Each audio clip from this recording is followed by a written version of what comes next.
আল্লাহ নবী বলেছেন ফজরের নামাজ কেউ যদি বাড়ির পরে মসজিদে না যায় তার মধ্যে মুনাফিকি চলে আসে। ওমর ফারুক বললেন, রাখাল ভাই, আজানের গুরুত্ব দিও, আজানের গুরুত্ব দিও। এতদিন রাখাল কিন্তু আজানের গুরুত্ব দেয়নি, আকামতের গুরুত্ব দিছে।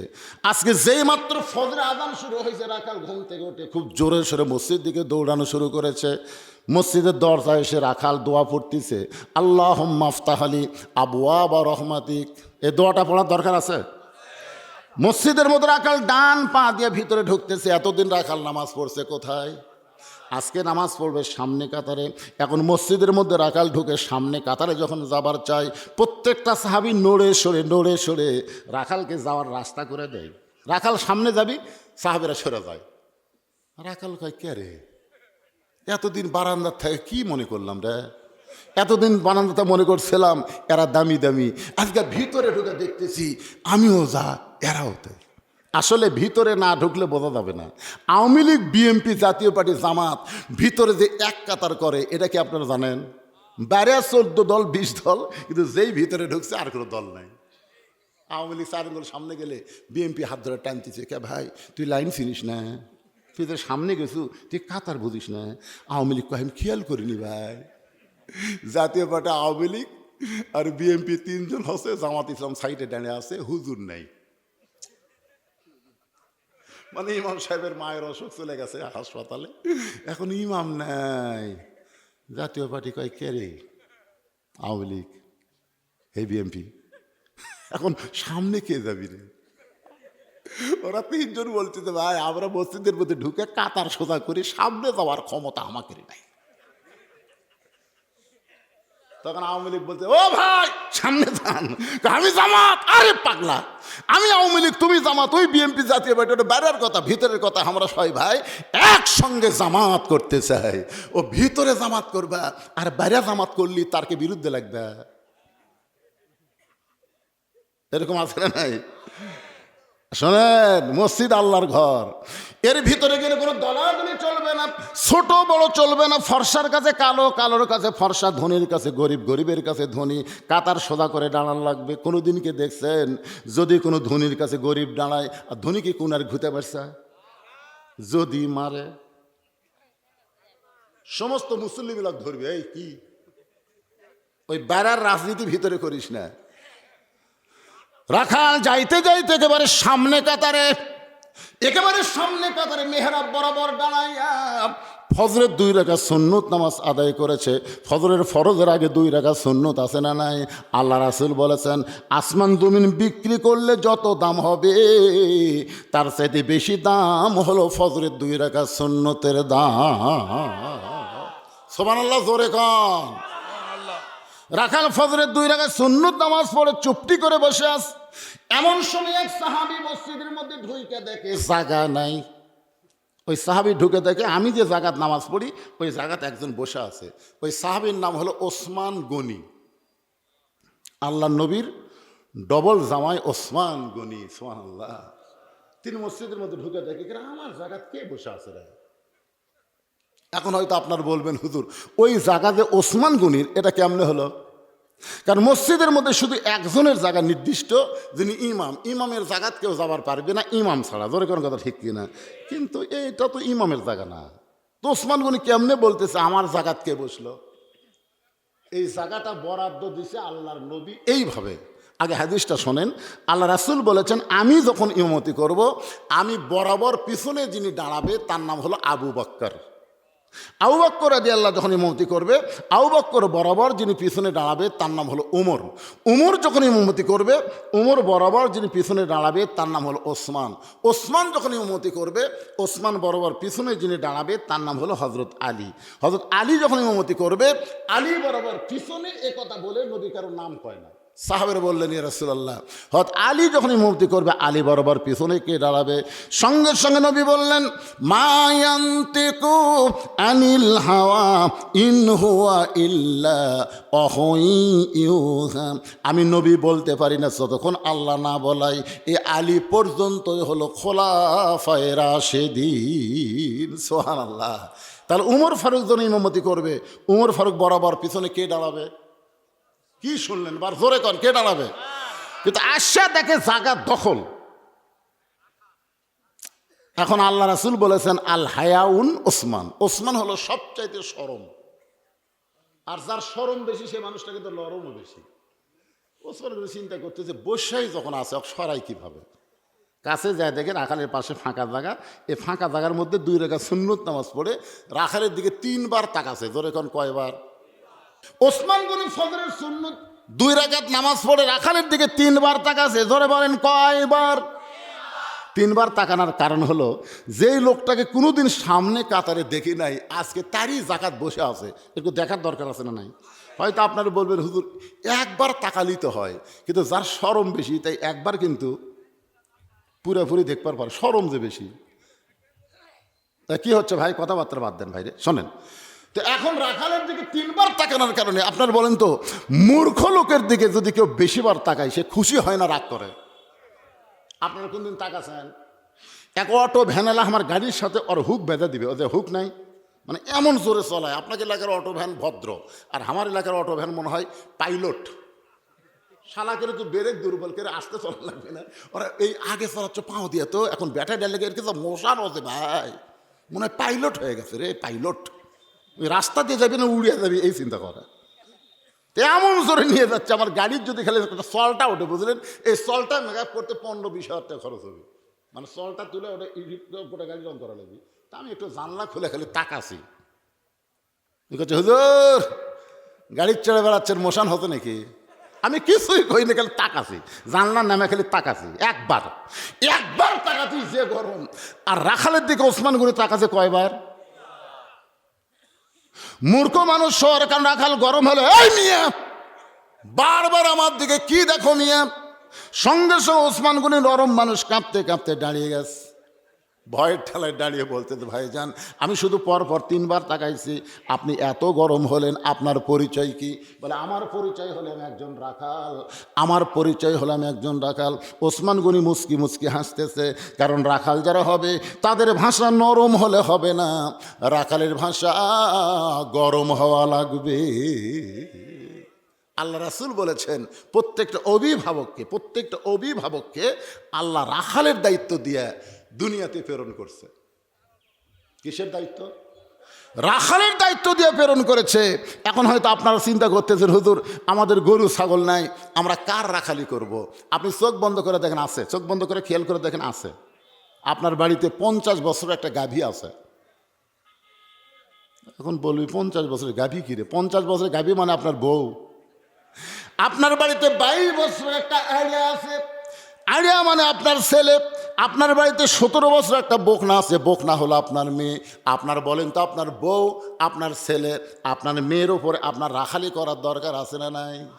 আপনি মসজিদের সামনে কাতারে নামাজ পড়তেছেন, এশার নামাজ আদায় করে আপনি বাড়িতে যাচ্ছেন, মনে মনে চিন্তা করতেছেন আমার বউ হয়তো যায় নামাজে বসে দরুদ শরীফ পড়তেছে, আমি সামনে কাতারে নামাজ পড়লাম আর আমার বউ বাড়িতে নামাজ পড়তেছে।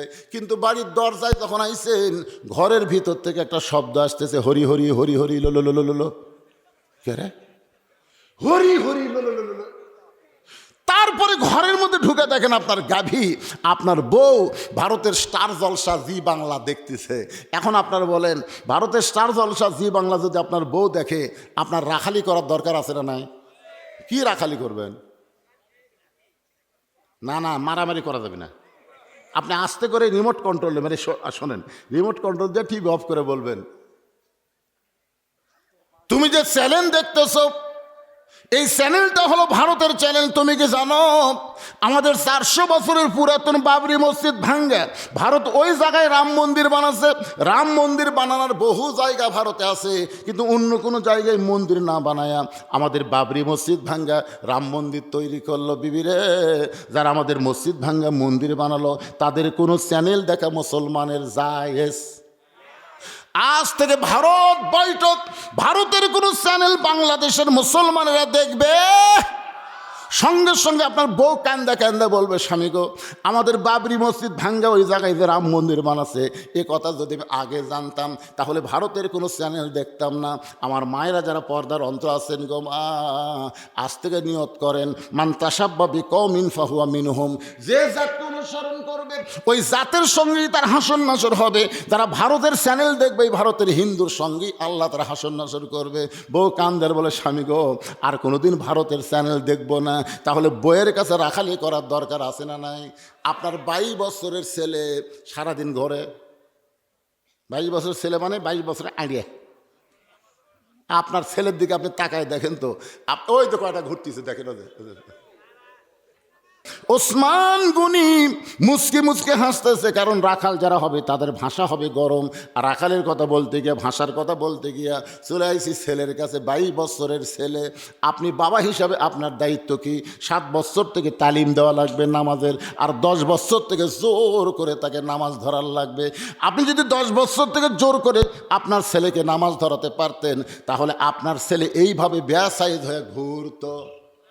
এমন ফুল প্যান্ট পরছে, বুঝলেন, এমন টাইট ফুল প্যান্ট পরে চলে গেছে। এই কলেজে পড়ে, সন্ধ্যার সময় যখন আইছে, তখন বাবা জিজ্ঞাসা করতেছে, বাবু এই যে টাইট ফুল প্যান্ট পরে তুমি কলেজত গেলে, সকালবেলা সন্ধ্যার সময় আসলে, এতক্ষণ তুমি পেশাব করনি? ছেলে বলতেছে, বাবা করছি তো, 3 বার করছি বাবা। 3 বার পেশাব কীভাবে করলে? এই ফুল প্যান্ট পরে তো বসা যায় না, কেমনি করলে? ছেলে বলতেছে, আপনি বাপ হয়ে এগুলো শুনবার চান মানে? এই শুনবার চাই মানে? রাখালি করতেছি, কীভাবে করছিস? তো খাড়া হয়ে করছি আব্বা। তো খাড়া হয়ে পেশাব করলে পেশাব নিংড়ে? আপনার বলেন তো, দাঁড়ায় পেশাব করলে পেশাব পুরোপুরি নিংড়িবি? তো কমপক্ষে 4-5 ফোঁটা তো পেশাব থাকতি। ওই যখন ট্রেন টানছে, তখন ওই 4 ফোঁটা 5 ফোঁটা পেশাব বা ন্যাঙ্গুটিত পড়িছে। তাহলে 3 বার করলে 3 5 কত হয়? 15 ফোঁটা পেশাব পড়ে ওই জায়গাত কি হসা? ওই যে সারাদিন ওই যন্ত্র নিয়ে ঘুরতেছে, ওই পেশাব পড়া ওই আসলে যন্ত্রের তাপে শুকে গেছে। কিন্তু পেশাব শুকে গেলে কি হয় ভাইজান? ওই পেশাবের মধ্যে একটা জীবাণু তৈরি হয়। ওই জীবাণু পেশাবের ছিদ্র দিয়ে ভিতরে ঢোকে। কিছুদিন পরে দেখবেন গোড়া রগগুলো কেটে যায়, গোড়া সে কোনো আগা মোটা হয়। ইন্ডিয়ান হারবাল খায় কোনো কাম হবে না, কারণ পবিত্রতাই হলো পুরুষত্ব রক্ষা করা। জোরে কোন ঠিক কি না? হুজুরকে এত বউ লাগে কেন? অনেকেই প্রশ্ন করে। আপনারা বলেন তো, হুজুরা নাপাক থাকে না পাক থাকে? তাহলে আপনার 22 বছরের ছেলের দিকে একটু খেয়াল করার দরকার আছে না নাই? আপনার একটা 17 বছরের মেয়ে আছে, হাই হিল পরে কিল কিল করে গোটা, এটা কি পাড়া? আরে চৌধুরী বাদ দেন, রামপুরা কয়েক পাড়া মিলে এক পাড়া, খালি চৌধুরীকে নাম দিলে ওরা মনে খুশি হবি, বাদ বাকি বেদার হবে, দরকার নাই। তা হাইল পরে কিলকিল করে ঘুরতেছে। আপনি বাবা হিসাবে আপনার মেয়ের ওপরে রাখালি করার দরকার আছে না নাই? আমার সামনে যারা বসে আছেন ভাইজান, আপনারা দুনিয়ার কাঙ্গাল না আখেরাতের কাঙ্গাল? কারা কারা আখেরাতের কাঙ্গাল? 2 হাত তুলে আমার আল্লাহকে দেখান। লিল্লাহে তাকবীর, হাত নামান। আখেরাতের কাঙ্গাল যারা হবে, এখন মসজিদ কমিটির এই মাহফিল কমিটির কিছু ছেলে আপনাদের কাছে গামছা নিয়ে ব্যাগ নিয়ে যাবে। আখেরাতের কাঙ্গাল যারা, তারা পকেটে হাত দেবেন। আর দুনিয়ার কাঙ্গাল আপনাকে টেকার দরকার নেই, আপনাকে টেকার দরকার নেই। যারা আখেরাতের কাঙ্গাল 5 মিনিটের মধ্যে আদায় করে। আমি আবার আপনাদের নিয়ে যাব। ওসমান গনির কথা মনে আছে নাকি? রাখালের কথা মনে আছে? আজকের সাবজেক্ট হলো আল্লাহর কোরআন আমরা নিজের চোখে দেখতে চাই। একজনও নড়াচড়া করবেন না। ঘড়ির দিকে তাকায় দেখেন, প্রায় 1 ঘন্টা 40 মিনিটের বেশি আমি এক টানা আওয়াজ করছি। যখন আমি উঠছি তখন 9টা 40, এখন বাজতেছে 11টা 20। তার মানে এক টানা কতক্ষণ? কথা কয় না, 1 ঘন্টা 40 মিনিট ওয়াজ করছে। আরও যদি 1 ঘন্টা করি সমস্যা আছে? কিন্তু কথা হলো, এই যে আখেরাতের কাঙ্গাল যারা হাত তুলছেন, এখন হাত তুলে যদি 1 টাকাও না দেন, তাহলে বোঝা যাবে আপনার কথার সাথে কামের মিল নেই। পিছনে চাই কারণ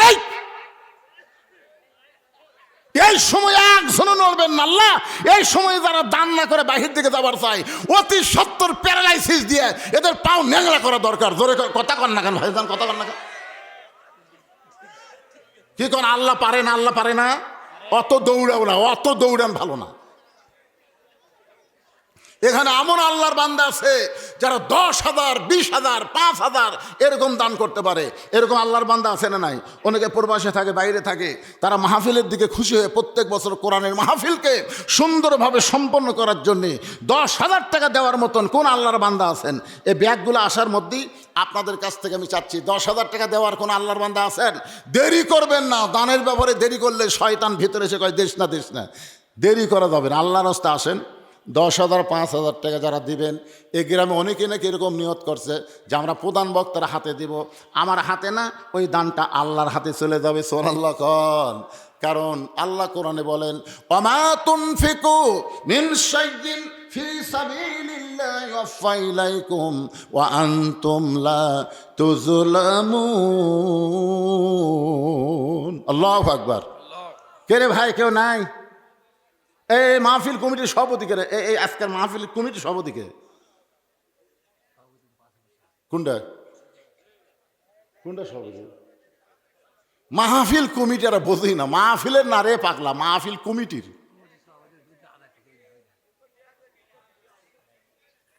মাহফিল কমিটি নাই, এই মাহফিল যে আপনারা করতেছেন একটা কমিটি নাই, তো সভাপতি, সেক্রেটারি, কেশিয়ার, সদস্য, কত সদস্য আজকের মাহফিলের সদস্য সংখ্যা কত? এই সদস্যগুলো কোথায় রে?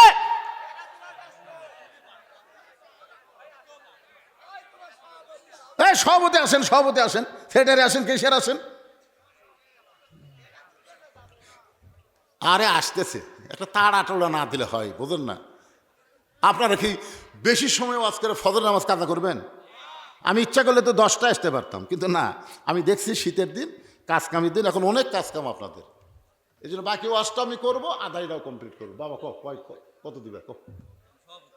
কত দিবে তুমি? আগামী বছর মাহফিল হবি, তুমি কত দিবে? লিল্লাহে তাকবীর। তোমার নামটা কি মায়না? আশরাফুল আলম। 5,000 টাকা ধরে বলেন মারহাবা। আল্লাহ। আর কোন বান্দা আছেন? আসেন আসেন আসেন, দেরি করেন না, আসেন, আল্লাহ রাস্তা আসেন। কেশিয়ার সাহেব আসেন। কোথায়? বাবা আব্দুর রাজ্জাক সাহেব, কেশিয়ার, 5,000 টাকা ধরে বলেন মারহাবা। আচ্ছা, আপনাদের গ্রামের বলে কিছু লোক বিদেশে আছে, তাকে নাম দিবেন না? সেটা কে? ফয়সাল। কি দিবে? 15 না 10 কি কয়, ঠিক মতো কয়, একটা দোয়া করে আর একটা দুধ দেয়। আচ্ছা, যে ভাই আমার ঘরের মধ্যে কথা বললো যে প্রবাসের কিছু লোক আছে 5,000 10,000 করে দিবি, সে কোথায় গেল? যার ঘরের মধ্যে খাওয়া দাওয়া করালো, এই ভাইটা কোথায় গেল রে? এই লিটন ভাই, এই লিটন, আমার মা বোনদের মধ্যেও আদায় হবে, মা বোনদের জন্য মেয়েরাই আদায় করবে, তাই না? মহিলা প্যান্ডেলের জায়গা হচ্ছে না, ওখানে আদায় করতেছে কে? শোনেন, বিশ্বস্ত লোক আদায় করা লাগবে। মহিলাদের মধ্যে যাই তাই আদায় কর, আর নিয়ে যাবে হিরোইন খোর, গাঁদা খোর, আফিং খোর। এই জন্য আপনাকেরই বিশ্বস্ত লোক ছাড়া মহিলার মধ্যে আদায় হবে না, আপনারাই পাঠাবেন। ব্যাগগুলা অন্যদিকে না নিয়ে টেজের উপরে নিয়ে আসেন, টেজের উপরে ব্যাগ নিয়ে আসেন। আসেন, কেশিয়ার সাহেব আসেন, চলে আসেন। যারা সদস্য সবাইকে ডাকতেছে, আল্লাহ রাস্তা আসেন, আল্লাহ রাস্তা আসেন, একটু জিকির করেন লা ইলাহা ইল্লাল্লাহ, লা ইলাহা ইল্লাল্লাহ। আপনারা ওটা বসা করবেন না, ধৈর্য নিয়ে বসবেন। লা ইলাহা। আল্লাহ তাআলা পৃথিবীতে সুন্দর 2টা জিনিস পাঠাইয়া দিয়েছেন, সেই 2টা জিনিস কি ব্যাখ্যা করে দিবেন। পৃথিবীতে আল্লাহ 2টা জিনিস সুন্দর পাঠাতেছেন, পৃথিবীতে মাত্র 2টা জিনিস সুন্দর।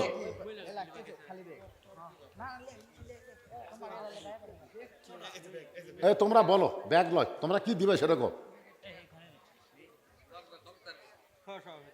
সহসভাপতিকে আমি এখানে একটা জিনিস খেয়াল করে দেখলাম, পাশে যে মাহফিল করলাম ওখানে আদায় শুরু করলে লোক ওটা শুরু করে, আদায় শুরু করলে আপনারা উঠেন কেন?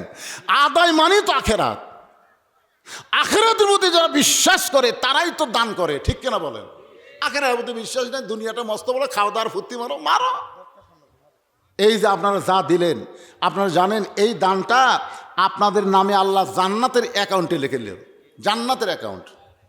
দুনিয়ার অ্যাকাউন্টে বহু টাকা রাখতেছেন যে হুজুর আমার কোনো ভয় নাই, আমার 10 লাখ টাকা আছে। আল্লাহ কয় তুরই ভয়, মরিয়া দেখ, টাকা নিয়ে খালি গন্ডগোল শুরু হয়ে যাবে। কে দিছে?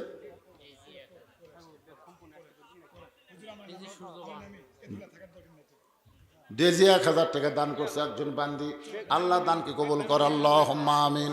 কবুল করো, কবুল করো মোদের কামনা, দানকারীকে দিবেন জান্নাত, আল্লাহ নিরাশ করবেন না। এই প্রবাসী যারা আছে তাদের নাম আসতেছে না কেন?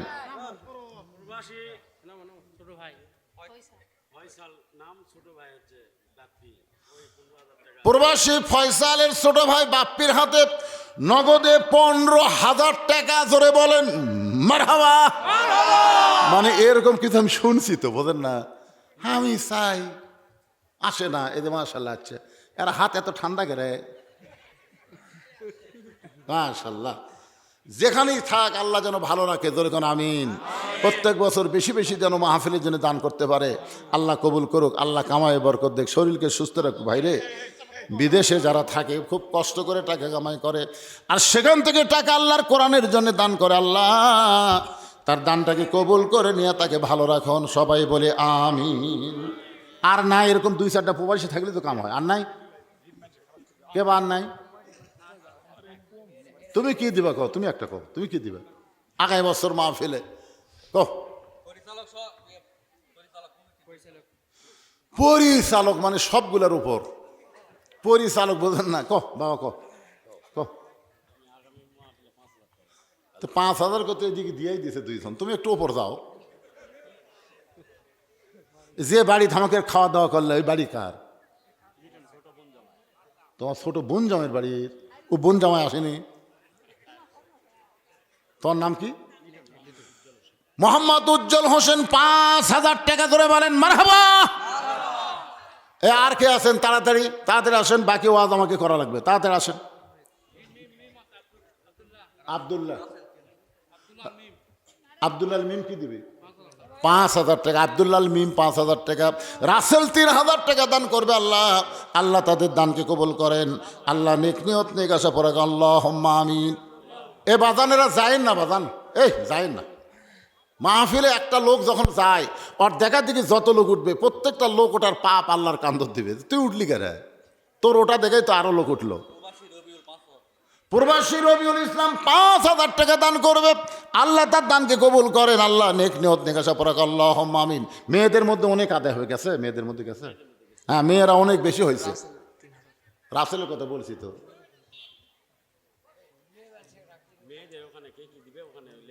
হ্যাঁ মায়েরা কে কি দিবেন আগামী বছর মাহফিলের জন্য আল্লাহর রাস্তা থেকে লিখে দিবেন, এবং ব্যাগের মধ্যে রুমালের মধ্যে আপনারা ভালো দান করবেন। মা সবাই একটু জিকির করেন লা ইলাহা। যারা পিছনে এখন দাঁড়ায় আছেন আপনারা এখন বসেন, এখন তার বসার জায়গার অভাব নেই, বসেন বাবা সবাই বসেন, কিছু সময়ের জন্য বসেন। এই বসাটা আপনাদের জান্নাত পাওয়ার একটা উসিলা হয়ে যায়। বসেন বসেন আর জিকির করেন লা ইলাহা ইল্লাল্লাহ, লা ইলাহা ইল্লাল্লাহ, লা ইলাহা ইল্লাল্লাহ, লা ইলাহা ইল্লাল্লাহ, লা ইলাহা ইল্লাল্লাহ, লা ইলাহা। সফুরা নামে একজন মা নগদে 1,000 টাকা দান করেছে। আল্লাহ মা সফুরার দানকে কবুল করে, মা ফাতেমার সঙ্গে জান্নাতি কবুল করেন, জোরে কান আমিন। ও মায়েরা, আপনাদের বাপ মা যাদের কবরে গেছে আজকে বাপের বাড়ির ভালোবাসা দেখেন, বাপ মা নাই, ভাই বউ খালি লব ফুললে আছে, এরকম আছে না? নাই বাপ মা মরে গেলে কি যে বিপদ হয়। ভাই যদি ভালো হয় কিন্তু বইয়ের কারণে পারতেছে না। ওই বইয়ের যদি নিকট কোনো আত্মীয় আসে, বুঝলেন না, বইয়ের আত্মীয়, বাপ আসে ভাই আসে, ও বাবা রে, বইয়ের বাড়ির কুত্তে আসলে কয় এটা আমার বাপের বাড়ির কুত্তে, ফকির আসলে কয় এটা আমার বাপের বাড়ির চাচা। হায় হায়। আর স্বামীর যদি বোন আসে ভাই আসে খালি লব ফুলে থাকে, এরকম কিছু বউ আসে না নাই? জোরে করে আসে না নাই?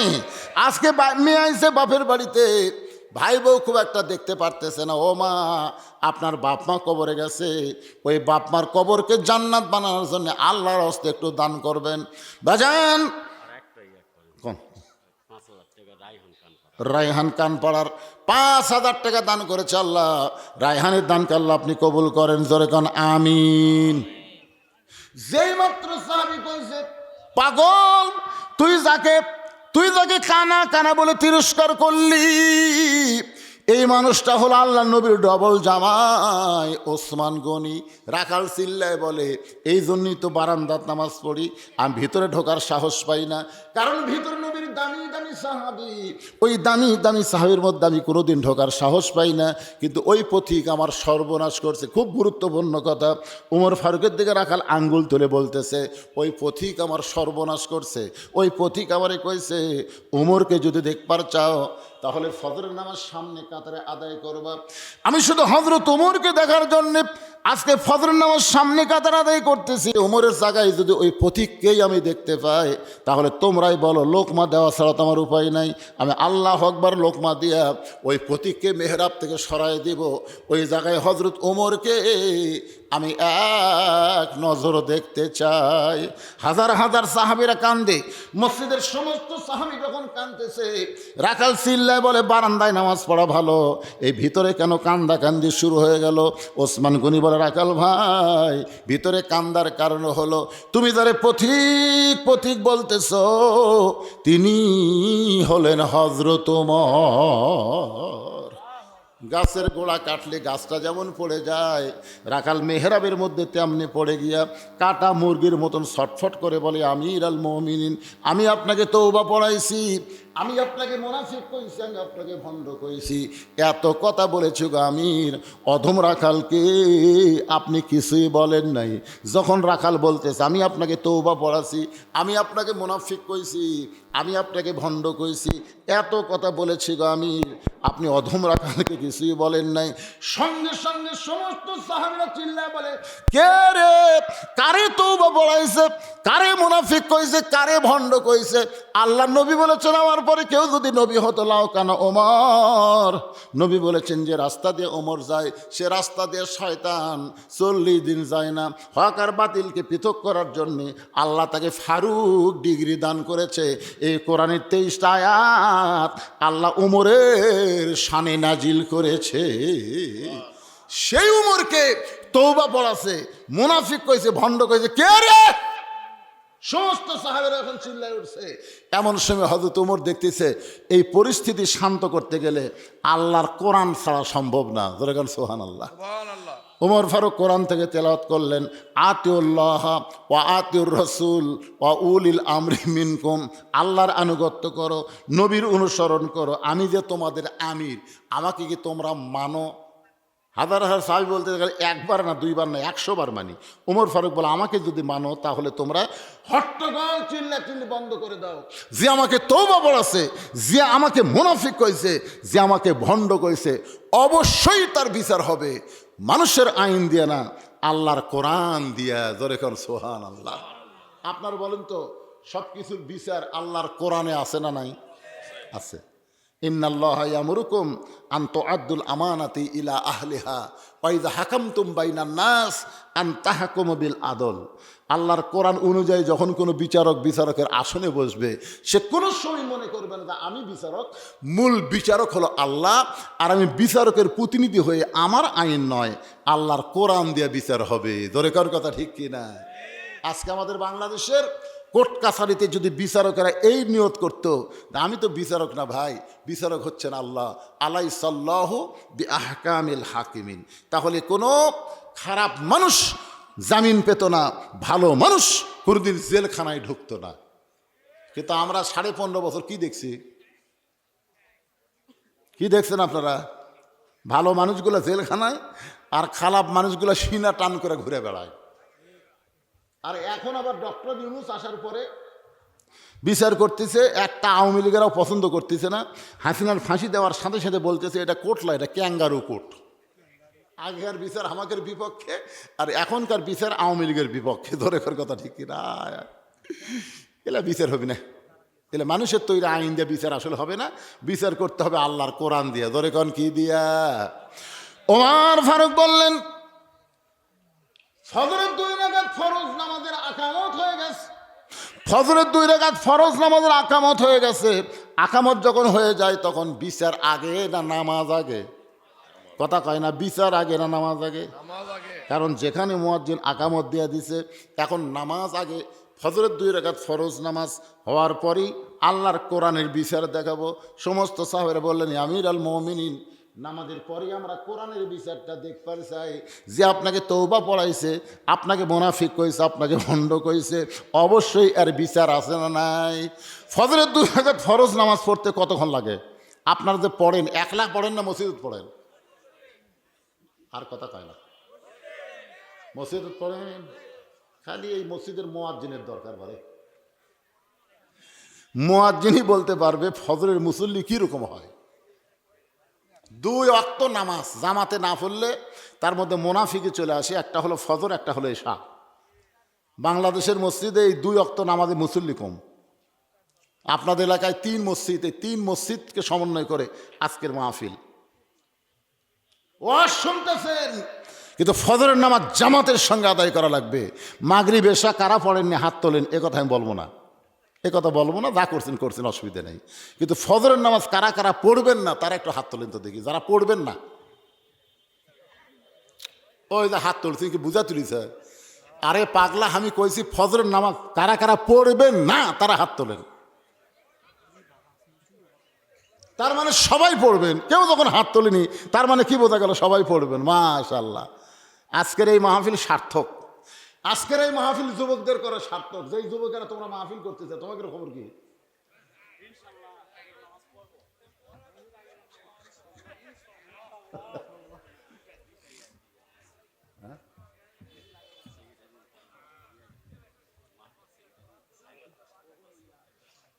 মাহফিলের সেটের সাইফুল ইসলাম 5,000 টাকা দান করেছে।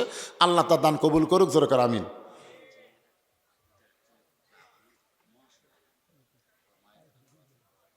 বাবু মহসিন আলী মায়ের জন্য দোয়া চাইয়া 5,000 টাকা দান করেছে। তার মাকে আল্লাহ জান্নাতে কবুল করুক, সকলে বলে আমিন।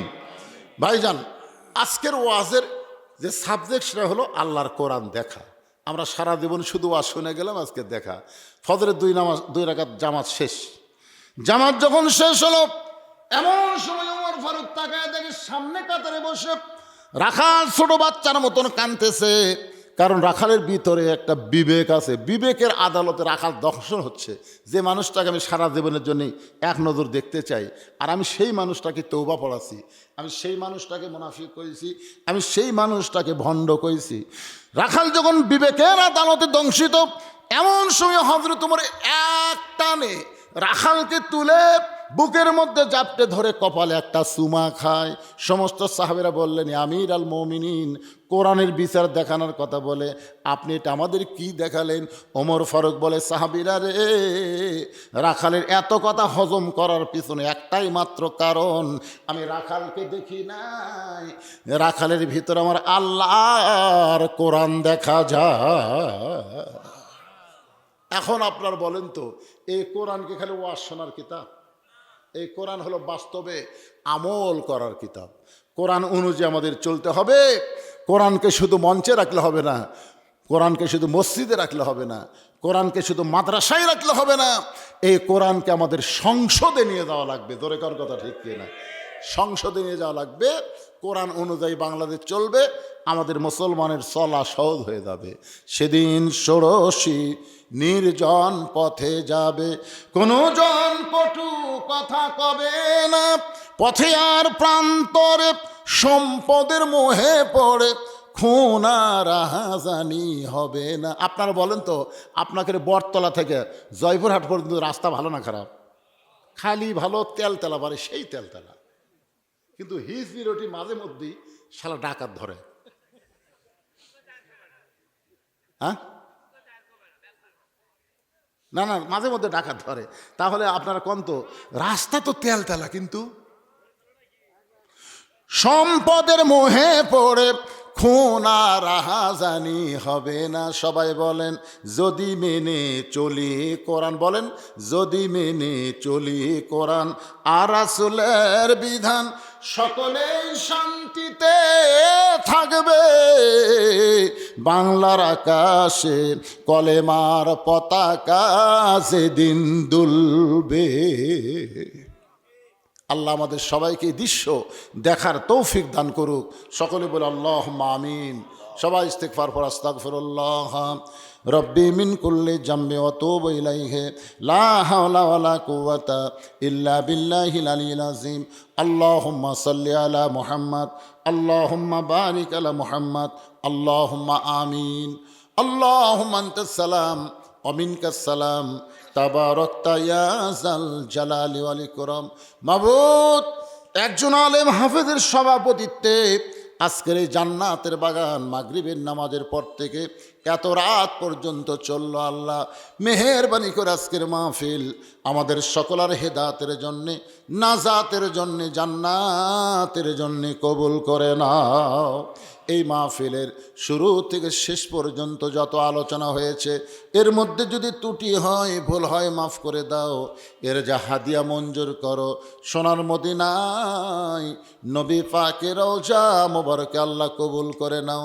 তামাম আম্বিয়াই কেরাম, আসহাবি কেরাম, তাবেনী কেরাম, তাবেনী কেরাম, তামাম পৃথিবীর মাটির নিচে যত মুমিন মুমিনাত শুয়ে আছে আল্লাহ সকলের আরওয়াহ পরে হাদিয়া কবুল করো। আল্লাহ আমরা যারা হাত তুলেছি, আমাদের জনম দুঃখনী মা যাদের কবরে চলে গেছে, দরদের বাবা যাদের কবরের ঘরে চলে গেছে, আল্লাহ মেহেরবানি করে মা বাবার কবরকে জান্নাতের টুকরা বানায় দাও। আমাদের দাদা দাদি, নানা নানি, আত্মীয় স্বজন, শ্বশুর শাশুড়ি যাদের কবরে গেছে আল্লাহ কবরবাসীদের তুমি মাফ করে দাও। আল্লাহ যে উদ্দেশ্য নিয়ে এই রামপুরার যুবকেরা আজকের কোরআনের বাগান লাগাইছে, এই সকল যুবকদেরকে আল্লাহ তুমি পরিপূর্ণ হেদায়েত দান করে দাও। আয় আল্লাহ, রোকসানা নামে একজন মা দান করেছে 5,000 টাকা, আল্লাহ তার দানকে কবুল করো। আয় আল্লাহ তাআলা কি দিছে সজীব আহমেদ 5,000 টাকা দান করেছে, আল্লাহ দানকে কবুল করো। যাদের নাম বলা হয়নি মনে করবেন না তাদের দান কবুল হয়নি, আসলে নাম না বললেও আল্লাহ তো সব দেখতেছে। আল্লাহ যেই যুবকেরা কষ্ট করে মেহনত করে এত সুন্দর আয়োজন করেছে, এই সকল যুবকদেরকে আল্লাহ তুমি 5 ওয়াক্ত নামাজি হিসেবে কবুল করে নাও। প্রত্যেক বছর এমন করে একটা কোরআনের মাহফিল যেন করতে পারে এমন ইমানি শক্তি এই যুবকদেরকে দান করে দাও। আল্লাহ যারা যুবকদেরকে সর্বাত্মক সহযোগিতা করেছে, কেউ বুদ্ধি দিয়া, কেউ বিবেক দিয়া, আল্লাহ কেউ কাজ করে, আবার কেউ টাকা পয়সা দিয়া যারা সহযোগিতা করলো, আল্লাহ সবগুলোকে জান্নাতের বিনিময়ে কবুল করো। আল্লাহ গো মেহেরবানি করো, দয়া করো। আল্লাহ রামপুরার 3টা মসজিদকে কিয়ামত পর্যন্ত কবুল করে নাও। ও দরদি আল্লাহ, রিমন নামে একজন আল্লাহর বান্দা 2,000 টাকা দান করেছে, আল্লাহ কবুল করো। মাওলা আজকের মাহফিলের সম্মানিত সভাপতিকে আল্লাহ তুমি কবুল করো। আজকের মাহফিলের 2 জন অতিথি বক্তব্য দিয়েছে, একজন চলে গেছে, একজন আছে। আল্লাহ যে নিয়ত আমার ভাই আল্লাহ তার জনগণের খাদেম হিসেবে কবুল করে নাও। ও দরদি আল্লাহ, আমি অসুস্থ, আমার মতো অসুস্থ অবস্থায় যারা হাত তুলেছে সুস্থতার নিয়ামত দান করো। আল্লাহ 3 বারের প্রধানমন্ত্রী ছিল দেশনেত্রী খালেদা জিয়া, অসুস্থ অবস্থায় আছে, আমরা সবাই তার জন্য দোয়া করি, আল্লাহ তাকে পুরাপুরি সুস্থতা দান করে দাও। আল্লাহ গোটা বাংলাদেশের উপর রহম করো, গোটা বিশ্বের উপর রহম করো। মুসলমান যেখানে বিপদে আছে আল্লাহ মুসলমানদের হেফাজত করো। ফিলিস্তিন মুসলমান, গাজার মুসলমান, কাশ্মীরের মুসলমান, আল্লাহ যেখানেই মুসলমানেরা বিপদে আছে আল্লাহ তুমি নাসরুম মিনাল্লাহি ফাতহুন করিব ওয়াবাশশিরিল মুমিনিন, আল্লাহ মুসলমানদের তুমি হেফাজত করো। আল্লাহ আয় আল্লাহ তাআলা পরিশেষে নিজের জন্য 1 মিনিট আপনারা একটু চিন্তা করে দেখেন, কত মানুষের জানাজার নামাজ আমরা পড়েছি, এই 2 হাত দিয়ে কত কবরে আমরা মাটি দিয়েছি। একদিন আমরা সবাই মরে যাব, যেদিন আমাদের মৃত্যু হবে দিনটা যেন জুমার দিন হয়, মাসটা যেন রমজান মাস হয়, ইমানের সাথে ইজ্জতের সাথে এই দুনিয়া থেকে আমাদের বিদায় নেওয়া তৌফিক দিয়ে দাও। আল্লাহ এই মাহফিল কমিটির সভাপতি, এই মাহফিল কমিটির সহসভাপতি, মাহফিল কমিটির সেক্রেটারি, মাহফিল কমিটির সহ সেক্রেটারি, মাহফিল কমিটির ক্যাশিয়ার, এই মাহফিল কমিটির সদস্য যারা আল্লাহ তাদের সকলকে জান্নাতি সদস্য কবুল করো। আমার মা বোনেরা পর্দার অন্তরালে বসে বসে ওয়াজ শুনেছে, আবিদা সালিহা পর্দারজি কবুল করে মা ফাতেমার চরিত্র দান করে দাও। কে কোন নিয়ত করে হাত তুলেছে আল্লাহ সকলের নেক নিয়ত দেখাশে কবুল করে মৃত্যুর সময় আমাদের জবানে জারি করে দিও লা ইলাহা ইল্লাল্লাহু মুহাম্মাদুর রাসূলুল্লাহ সাল্লাল্লাহু আলাইহি সাল্লাম। আসসালামু আলাইকুম ওয়া রাহমাতুল্লাহি ওয়া বারাকাতুহু। جمنيرا فقد قال الله تعالى في كلامه المجيد والفرقان الحميد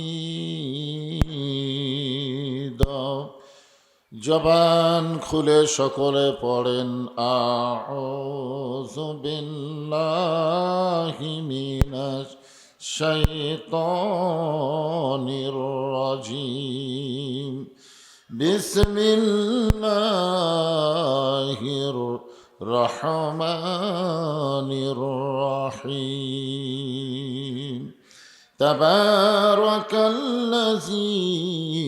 বিয়াদিহিল মুলক ওয়া হুয়া আলা কুল্লি শাইইন কাদির الذي خلق الموت والحياة ليبلوكم أيكم أحسن عملا وهو العزيز الغفور إن الله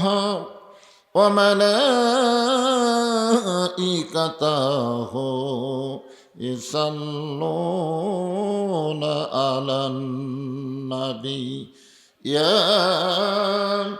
أيها الذين آمنوا صلوا عليه وسلموا تسليما اللهم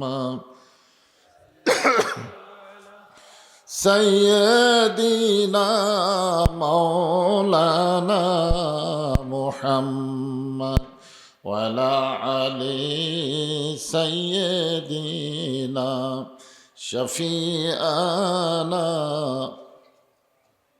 مشرق حب محمد সকলে বলি সাল্লাল্লাহু मतलाए दीवानी माँ मतलाए खुर्शीद इश्कास सीनाए सुजानी माँ बलागल उला बिकमालिही कशाफत दुजा बिजमालिही حسنت جميع خصاله صلوا عليه وآله اللهم آمين জান্নাতের বাগান থেকে জান্নাতি মানুষদেরকে নিয়ে আমি গুনাহগার তোমার রহমতের দরজায় দুখানা হাত তুলেছি আল্লাহ। হাসরের ময়দানে জাব্বার আর কাহার নামে রূপ নিয়া তুমি যখন বিচার শুরু করবে তোমার সামনে দাঁড়ায়া সমস্ত নবীরা নাফসি নাফসি বলে কাঁদতে থাকবে। এমন কঠিন অবস্থা হাসরে হবে সেদিন সমস্ত নবী তার উম্মতকে ভুলে যাবে, শুধু বলবে আল্লাহ আমার কি হবে, আমার কি হবে। একমাত্র দরদি নবী শাফাতের কান্ডারি ইয়া রব্বে হাবলি উম্মতি বলে সেজদায় পড়ে যাবে। সেই কঠিন মুসিবতের সময় আজকের এই মাহফিলকে ওসিলা করে আমাদের সবাইকে রাসূলের উম্মতের কাতারে আল্লাহ কবুল করে নিও। সুবহান রাব্বিকা রব্বিল ইজ্জাতি আম্মা ইয়াসিফুন ওয়া সালামুন আলাল মুরসালিন আলহামদুলিল্লাহি রব্বিল আলামিন লা ইলাহা ইল্লাল্লাহ। ইকো বন্ধ করে দাও, ইকো ইকো। লা ইলাহা ইল্লাল্লাহ, লা ইলাহা। পিছনে যারা দাঁড়িয়ে আছেন আপনারা বসবেন না? হ্যাঁ, সবাই বসেন, সবাই বসেন। যারা বসে আছেন একটু আল্লাহর রাস্তায় জমি জমি বসেন। লা ইলাহা ইল্লাল্লাহ, লা ইলাহা।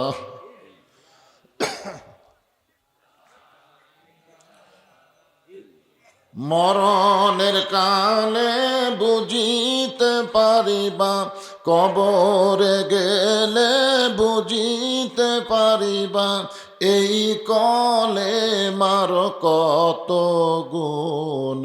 লা ইলাহা ইল্লাল্লাহু বলরে পাগল মন। লা ইলাহা ইল্লাল্লাহ, লা ইলাহা। যার দেলে আছে আমার আল্লাহর ভয়, মাইক স্যানসান করে কেন? যার মনে আছে আল্লাহর ভয়, আল্লাহ আল্লাহ সব সময়। আহার নিদ্রা ভালো লাগে না এই দুনিয়া, ভালো লাগে না, ভালো লাগে শুধু আল্লাহ। লা ইলাহা ইল্লাল্লাহ, লা ইলাহা।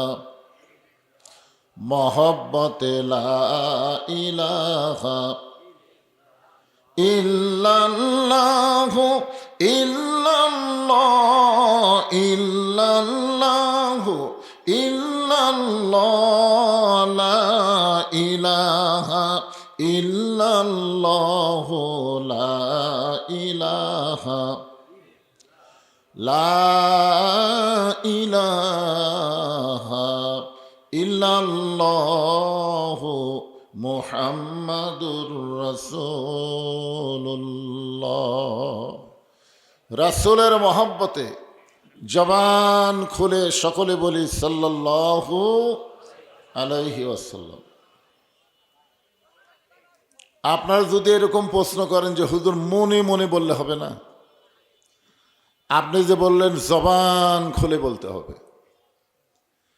মনে মনে যদি জিকির করেন, এই যে লা ইলাহা ইল্লাল্লাহ জিকির করলেন, এটা মনে মনে করলেও চলবে, কারণ জিকিরের মালিক হচ্ছে আল্লাহ। জিকিরের মালিক কে? মনের খবর জানে কে? আল্লাহু আলিমুম বিজাতিস সুদূর। আমি জবানে প্রকাশ করিনি, মনের মধ্যে কল্পনা করেছি, এ খবরও আল্লাহ জানে। কিন্তু দরুদের মালিক হচ্ছে কে? আল্লাহ না, দরুদের মালিক হচ্ছে মুহাম্মাদুর রাসূলুল্লাহ। হ্যাঁ, স্বয়ং আল্লাহ তাআলা ফেরেশতা নিয়ে নবীর উপরে দরুদ পড়ে। এই জন্য এখানে বুঝতে হবে, কোনো মানুষ যদি জিকির করে মনে মনে করলেও চলবে, কিন্তু দরুদ শরীফটা মনে মনে করলে হবে না। এই কারণেই যে আমাদের মনের খবর আমাদের রাসূল জানে না। আমাদের রাসূলকে আমাদের মনের খবর জানে? মনের খবর যদি জানতো তাহলে ইফকের ঘটনা ঘটতো না। ইফকের একটা ঘটনা আছে, মা আয়েশাকে নিয়ে কিছু মুনাফিক একটা দোষ দিছিল, ঠিক কিনা বলেন? মনের খবর রাসূল জানে না। তো দরুদের মালিক হচ্ছে আল্লাহর নবী। আপনি যদি মনে মনে দরুদ পড়েন তাহলে তো রাসূলের কাছে যাবে না। এখানে একদল ফেরেশতা আছে, আপনি যখনই দরুদ পড়বেন আপনার মুখের দরুদ শেষ হওয়ার সঙ্গে সঙ্গে ওই ফেরেশতাগুলো রাসূলের রওজা মোবারকে আপনার নামে দরুদগুলো পৌঁছায় দিবে। আচ্ছা, আপনার নামে রাসূলের রওজা মোবারকে দরুদগুলো পৌঁছায় দিবে কার কাছে? আল্লাহর কাছে। এখনই বললাম দরুদের মালিককে, তো তাহলে রাসূলের কাছে পৌঁছায় দিবে। আল্লাহর কাছে দিবে? আল্লাহ মদিনাতে আছে নাকি? হ্যাঁ, ইমাম গাজ্জালি রহমতুল্লাহ আলাই একটা হাদিসের ব্যাখ্যা করেছেন। হাদিসটা হলো, ইন্নী লাকিতু জিবরিলা ফাবাশশারনি ফাকালা কাল আল্লাহু তাআলা মান সাল্লা আলাইহি সাল্লাইতু ওয়া মান সাল্লামা আলাইহি সাল্লামতু ফাসাজাদতু লিল্লাহি শুকরান। রাওয়াহুল বাইহাকি, হাদিসে কুদুসি। সর্বসাকুল্য হাদিস হলো 4 প্রকার। ধরে কোন কয় প্রকার? একটা হাদিস হলো হাদিসে কওলি, যেটা আল্লাহ রাসূল জবানি বলেছেন। একটা হলো হাদিসে ফেলি, যেটা রাসূল আমল করেছেন।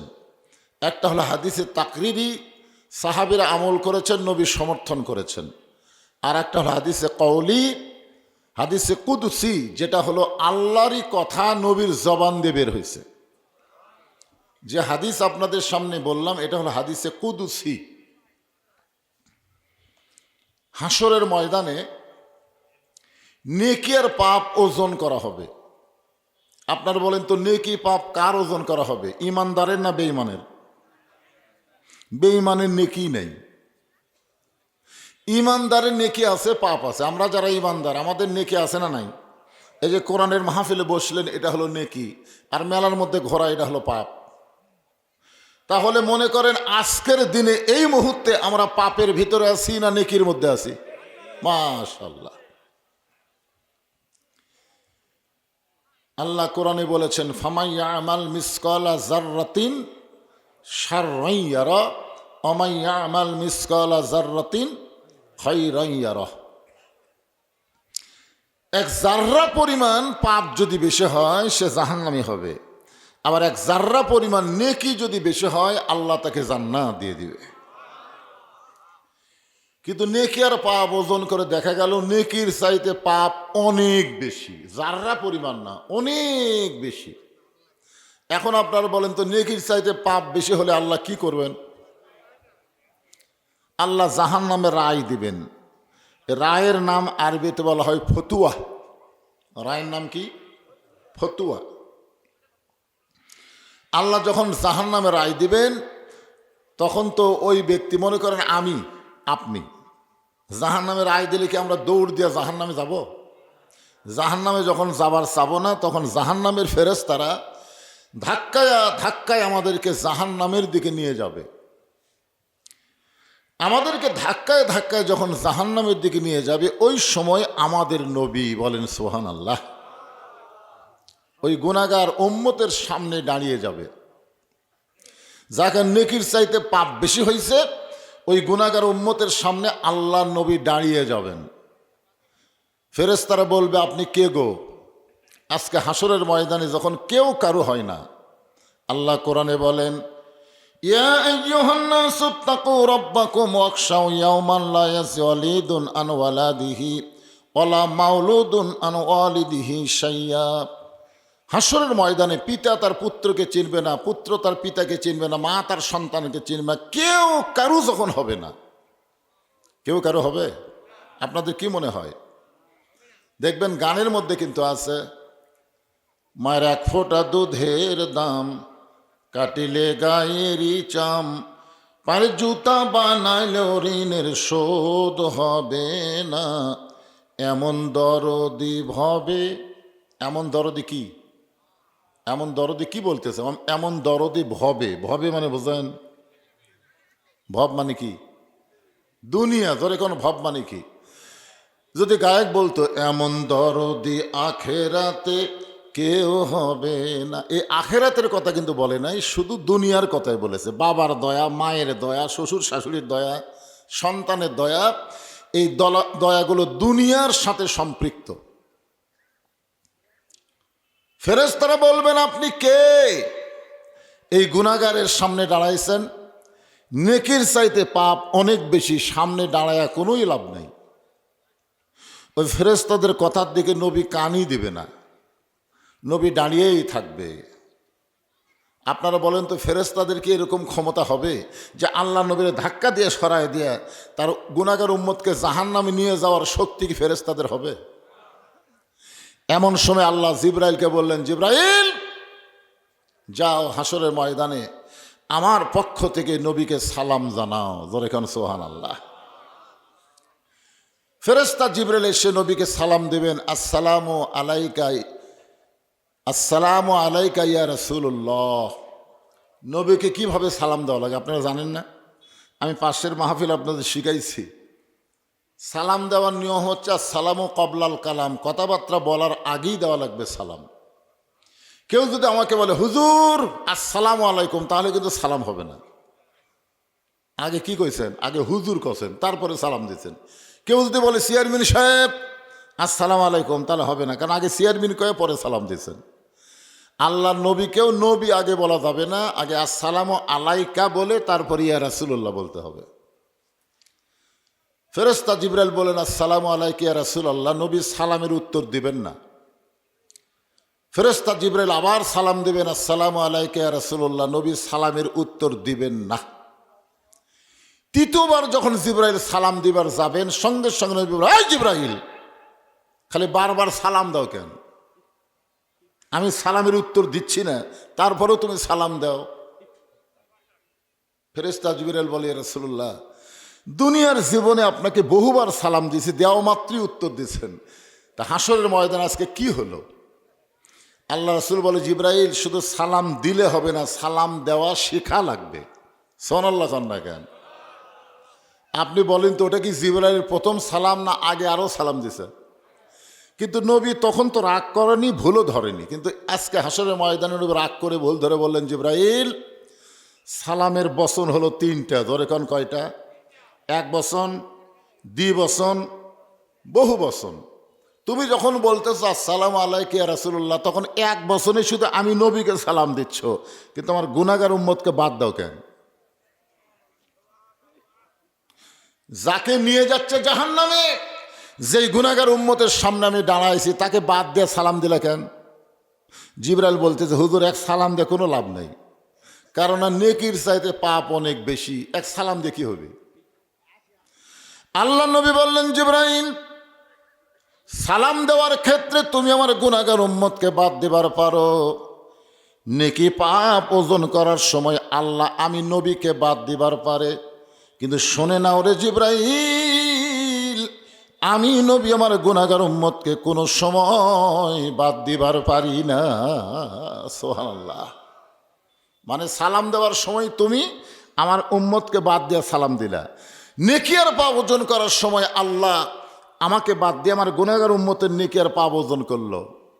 এই বিচার আল্লাহ করতে পারে, কিন্তু আমি নবী এই বিচার মানি না। ফেরেশতা জিবরাইল কয় সর্বনাশ, বিচার করছে কে? আর নবী বলতেছে এই বিচার আমি মানি না। আল্লাহ ডাক দেয়া বলে জিবরাইল, আমার দোস্ত নবী যখন বিচার মানে না, তাহলে নবীকে বলো নবী কি করতে চায়। আল্লাহ নবী বললেন আমি আবার আল্লাহর কাছে আপিল করলাম। ধরে কোন সুবহানাল্লাহ। আমাদের ব্যাপারে নবী আল্লাহর কাছে আপিল করবে, আবার গুনাহগার উম্মতকে নেকির পাল্লার কাছে নিয়ে যাওয়া হবে। নেকি আর পাপ ওজন করার পরে দেখা যাবে নেকির চাইতে পাপ বেশি।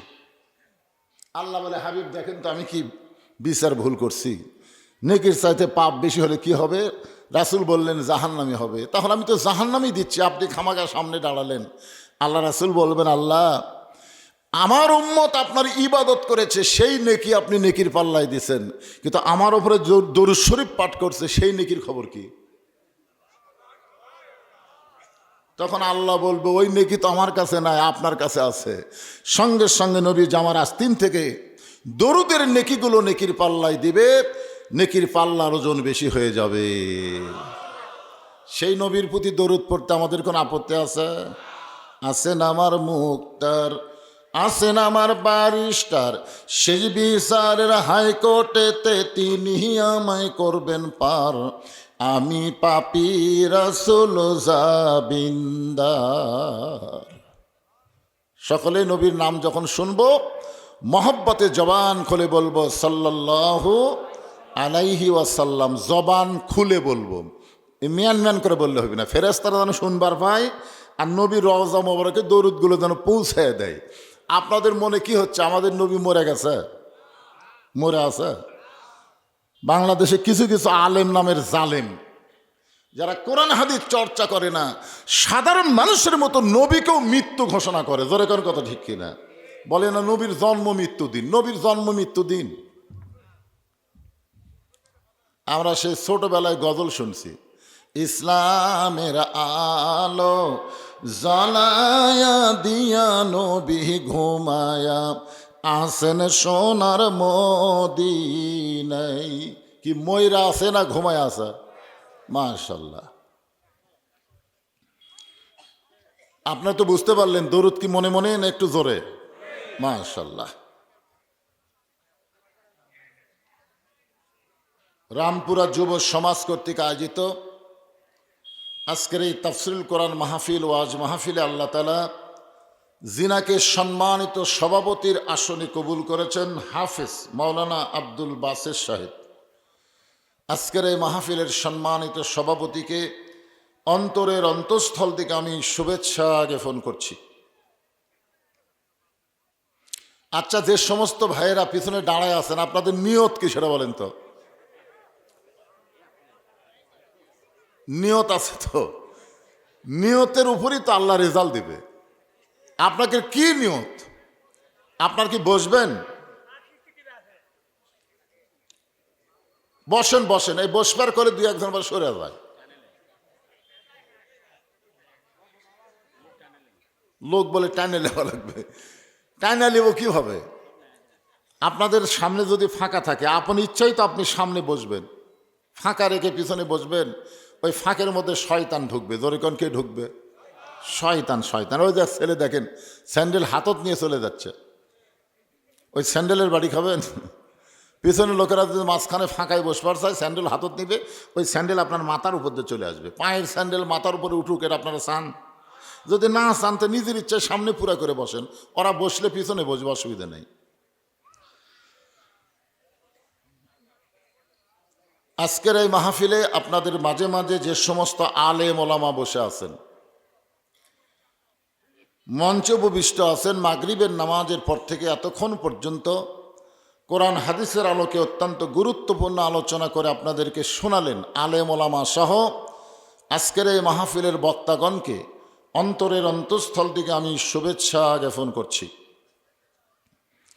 এই মুহূর্তে আমার সামনে যারা বসে আছেন, যিনাদেরকে আল্লাহ দয়া করে, রহম করে, মেহেরবানি করে এই জান্নাতের বাগানে কবুল করেছেন, আমি আমার অন্তরের অন্তঃস্থল থেকে আপনাদের সবাইকে শুভেচ্ছা জ্ঞাপন করছি। সম্মানিতা মা বোনেরা, পর্দার অন্তরালে বসে বসে যারা আলোচনা শুনতেছেন, তাদেরকে শ্রদ্ধা জ্ঞাপন করে এই মুহূর্তে জানতে চাচ্ছি আপনারা সকলে কেমন আছেন?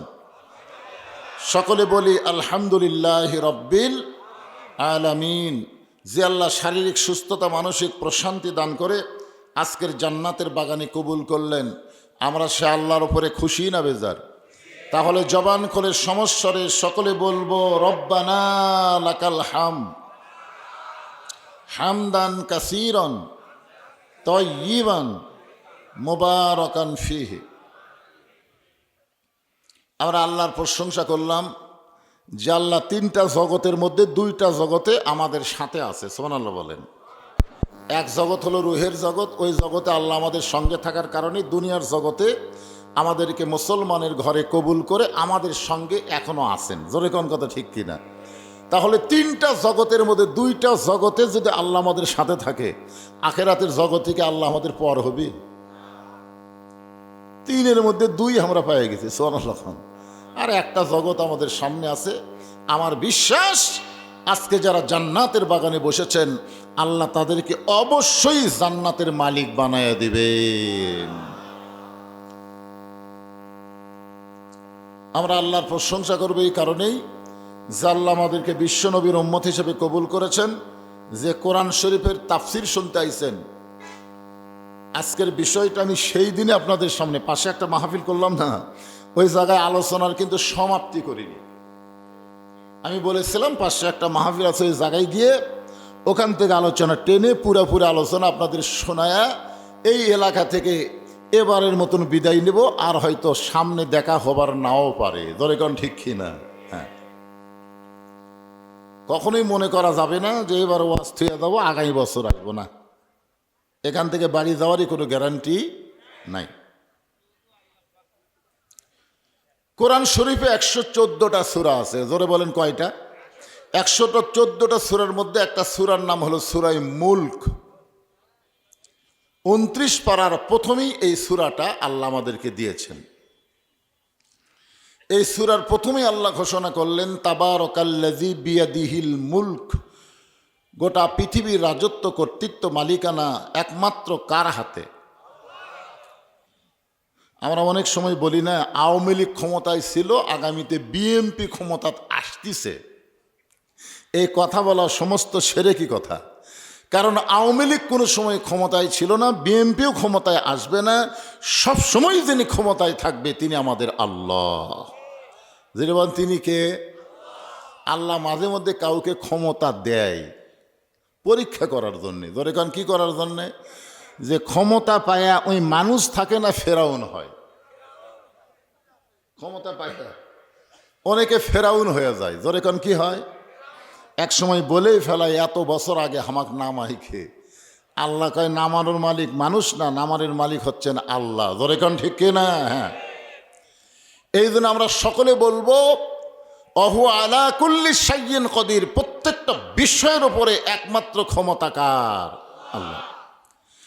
আল্লাযী খালাকাল মাউতা ওয়াল হায়াতা লিয়াবলুয়াকুম আইয়ুকুম আহসানু আমালা ওয়া হুয়াল আজিজুল গফুর। বিষয়টা আমি আপনাদের বলি। আজকে তাফসিরের বিষয় হলো, আল্লাহর কোরআনকে বাংলার জমিনে আমরা দেখতে চাই। সারা জীবন খালি শুনলে হবি না, এটা দেখা লাগবে এই জিনিসটা আসলে কি। আমরা এই কথা বলবো, সব দেখা হলো শেষ। আগামীতে দেখবো আমরা আল্লাহর দেশ। কারা কারা রাজি? দুই হাত তুলে একটু আল্লাহকে দেখান তো দেখি। লিল্লাহে তাকবীর। হাত নামান। মাশাআল্লাহ। হাত নামা। ধরে আছে হাতরে? ও মোবাইল ধরে আছেন। তাহলে আপনাদের আজকের সাবজেক্ট কি? আল্লাহর কোরআনকে আমরা দেখতে চাই। দেখতে চাই আসলে এই কোরআনটা কি। বর্তমানে আমরা বাংলাদেশে কোরআনকে যেভাবে দেখতেছি, কোরআন পড়ে পড়ে মানুষের জন্য খতম করতেছে, দোয়া করতেছে, আল্লাহ এক খতম কোরআন পড়লাম, এর যা সওয়াব হয় দিয়ে দিও। নবীর হাদিস হচ্ছে, যে ব্যক্তি কোরআন পড়বে প্রতি অক্ষরে আল্লাহ তাকে 10টা করে নেকি দিবে। যে পড়বে তাকে। ওই এখন কোরআন খতম যে যদি বলে আল্লাহ যা সওয়াব হচ্ছে উমুক দেও, তাহলে হাদিসের সাথে মিল হলো? কারণ যে পড়বে, আলিফ 10 নেকি লেখা শেষ, লাম 10 নেকি লেখা শেষ, মিম 10 নেকি লেখা শেষ, পড়াও সারা লেখাও শেষ। এরপরে যদি আবার সালাম দিবার চাই, সালাম যে আল্লাহ যা সওয়াব হচ্ছে উমুক দেও, ফেরেশতারা বলবে আল্লাহ একই সওয়াব কয়বার? পড়ার সাথে সাথে তোর লেখাই শেষ হয়ে গেল, ওর জন্যই লেখা হলো। তারপর উনি যে চালান দেয়, এখন কি করা যায়? আল্লাহ বলে, শোনে না, কোরআন মরা মানুষের জন্য কিতাব না, কোরআন হলো জীবিত মানুষের হেদায়েতের খোরাক। জোরে কোন কথা ঠিক কি না? সারা জীবন কোরআনের বিরুদ্ধে চরণ করছে, ওই নেতা মরছে। এখন আমাকের মতন কতগুলো হুজুর যাই বলে আইরে সেই দিকে যাই রে, বুঝা শোনা নাই রে, যাই ডাকে সেই দিকে যায়। এখন কে ডাকলো? আল্লাহ ডাকলো না শয়তান ডাকলো? একটু চিন্তা করার দরকার আছে না নাই? আপনারা বলেন তো, যেই ব্যক্তি জীবিত অবস্থায় কোরআনের বিরুদ্ধচারণ করেছে, মরার পরে ওই ব্যক্তির জন্য কোরআন খতম দেওয়া, এটা আল্লাহর ডাক না শয়তানের ডাক? জীবিত অবস্থায় কোরআন মানিনি, কোরআন খতম দিয়ে জান্নাতে যাবি, ইয়ার কি মারতেছেন? কোরআন ইয়ার কি মারার কোনো কিতাব না। এই কোরআন সম্পর্কে আল্লাহ বলেছেন, অনুনাজ্জিলু মিনাল কুরআনি মা হুয়া শিফাউ ওয়া রাহমাতুল লিল মুমিনিন।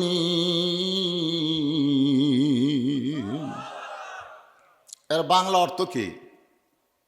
যে আয়াতে কারিমা পড়লাম, এর বাংলা অর্থ হলো সব সমস্যার সমাধান দিতে পারে আল কোরআন। মুমিনদের জন্যে আল্লাহ এই কোরআনকে নাজিল করেছে যাবতীয় রোগের রোগ মুক্তি হিসাবে, রহমত স্বরূপ। বলেন সুবহানাল্লাহ।